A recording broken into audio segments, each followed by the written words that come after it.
kedua akan menjelaskan materi tentang sistem peredaran darah pada manusia dan ada beberapa contoh soal. Ini cuplikan videonya, ditonton sampai habis ya guys. Sistem peredaran darah pada manusia adalah sistem yang bertanggung jawab untuk mengedarkan darah ke seluruh tubuh. Sistem ini terdiri dari jantung, pembuluh darah, dan darah itu sendiri. Proses peredaran darah dimulai dari jantung yang berfungsi sebagai pompa untuk memompa darah ke seluruh tubuh. Jantung terdiri dari 4 ruang, yaitu 2 atrium kanan dan atrium kiri, dan 2 ventrikel kanan dan ventrikel kiri. Atrium kanan menerima darah yang kaya karbon dioksida dari seluruh tubuh melalui vena-vena besar yang disebut vena cava superior dan vena cava inferior. Atrium kiri menerima darah yang kaya oksigen dari paru-paru melalui vena pulmonalis. Darah yang kaya karbon dioksida dari atrium kanan dipompa ke ventrikel kanan. Dari ventrikel kanan, darah ini dipompa ke arteri pulmonalis yang membawa darah ke paru-paru. Di paru-paru, karbon dioksida dikeluarkan dari darah dan oksigen diambil darah yang kaya oksigen ini kemudian mengalir ke atrium kiri melalui vena pulmonalis. Dari atrium kiri, darah yang kaya oksigen ini dipompa ke ventrikel kiri. Dari ventrikel kiri, darah ini dipompa ke aorta, arteri terbesar dalam tubuh. Bagi diri menjadi arteri-arteri yang lebih kecil dan membawa darah ke seluruh tubuh. Arteri-arteri ini kemudian bercabang menjadi arteriol yang lebih kecil lagi. Darah yang kaya oksigen ini kemudian melewati arteriol dan masuk ke dalam kapiler. Kapiler adalah pembuluh darah yang sangat kecil dan tipis, sehingga memungkinkan pertukaran zat antara darah dan jaringan tubuh di kapiler. Oksigen dan nutrisi diserap oleh sel-sel tubuh, sedangkan zat-zat sisa dan karbon dioksida diambil oleh darah. Setelah melewati kapiler, darah yang kaya karbon dioksida dan zat-zat sisa ini mengalir ke dalam vena-vena kecil yang kemudian bergabung menjadi vena yang lebih besar. Vena-vena ini membawa darah kembali ke jantung.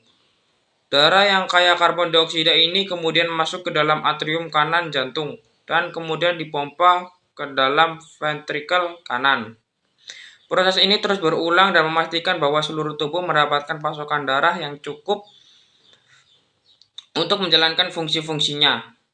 Sistem peredaran darah ini juga membantu dalam mengatur suhu tubuh, mengangkut hormon, dan melindungi suhu tubuh dari infeksi melalui sel darah putih yang terdapat dalam darah. Ya, selanjutnya itu ada kelainan atau gangguan pada sistem peredaran darah pada manusia dapat disebabkan oleh berbagai faktor, termasuk penyakit jantung, penyakit pembuluh darah, dan gangguan darah. Beberapa contoh kelainan atau gangguan pada sistem peredaran darah meliputi yang pertama yaitu penyakit jantung, seperti penyakit jantung koroner, gagal jantung, dan aritmia.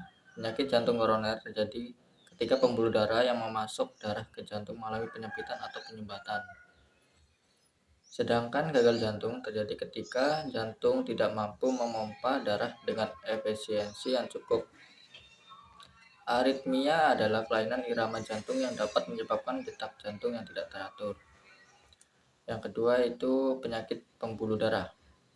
Contohnya adalah aterosklerosis yang terjadi ketika plak kolesterol menumpuk di dinding pembuluh darah, menyebabkan penyempitan dan pengerasan pembuluh darah. Hal ini dapat mengganggu aliran darah yang normal.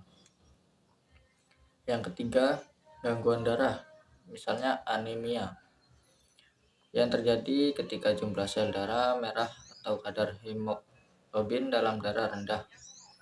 Anemia dapat mengganggu kemampuan darah untuk mengangkut oksigen ke seluruh tubuh. Yang keempat, trombosis terjadi ketika terbentuk bekuan darah yang tidak normal di dalam pembuluh darah. Jika bekuan ini terlepas dan menyumbat pembuluh darah yang lebih kecil dapat menyebabkan serangan jantung, stroke atau emboli paru. Selanjutnya itu ada kelainan atau gangguan pada sistem peredaran darah pada manusia dapat berupa penyakit jantung, penyakit pembuluh darah, gangguan darah, dan trombosis. Penyakit jantung meliputi penyakit jantung koroner, gagal jantung, dan aritmia. Penyakit pembuluh darah termasuk aterosklerosis. Gangguan darah dapat berupa anemia. Trombosis adalah pembentukan bekuan darah yang tidak normal dalam pembuluh darah.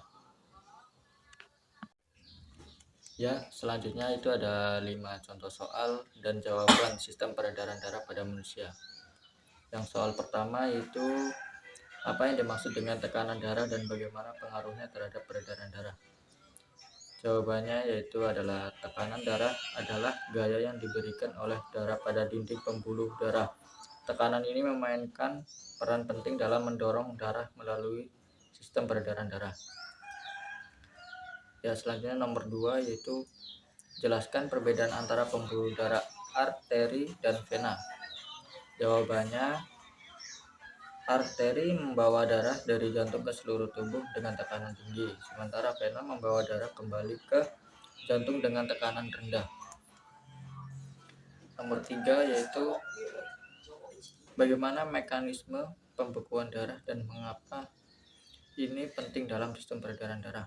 Jawabannya, pembekuan darah melibatkan serangkaian reaksi kimia untuk membentuk bekuan yang mencegah kehilangan darah saat terjadi luka. Ini penting untuk menjaga keseimbangan cairan tubuh. Yang keempat, apa peran katup pada pembuluh darah dan di mana kita dapat menemukannya dalam sistem peredaran darah?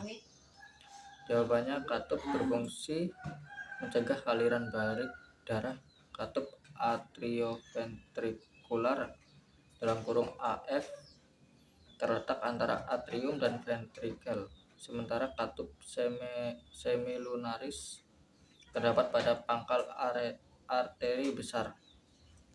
Selanjutnya itu yang terakhir, nomor 5, jelaskan peran limfi dalam sistem kekebalan tubuh dan hubungannya dengan peredaran darah. Jawabannya, limfi membantu mengangkut sel-sel kekebalan nutrisi dan limbah metabolik. Sistem limfatik berinteraksi dengan peredaran darah untuk memelihara keseimbangan cairan tubuh dan melawan infeksi.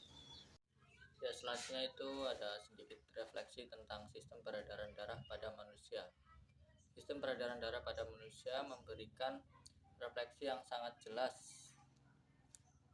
tentang kerja canggih alamiah dalam menjaga kehidupan, dari detak jantung yang teratur hingga jalur berliku darah yang melintas tubuh. Setiap aspek sistem ini terkoordinasi untuk mendistribusikan oksigen, nutrisi, dan menghilangkan limbah. Ini menggambarkan betapa pentingnya keseimbangan dalam menjaga tekanan darah, pembekuan darah, dan fungsi organ-organ vital. Refleksi ini membuat saya menyadari betapa harmonisnya interaksi antar jantung, pembuluh darah, dan sel-sel darah dalam memastikan kesehatan tubuh secara keseluruhan. Sistem peredaran darah juga mengajarkan kita akan pentingnya gaya hidup sehat, karena setiap tindakan kita dapat mengaruhi keseimbangan dan fungsi dari sistem ini.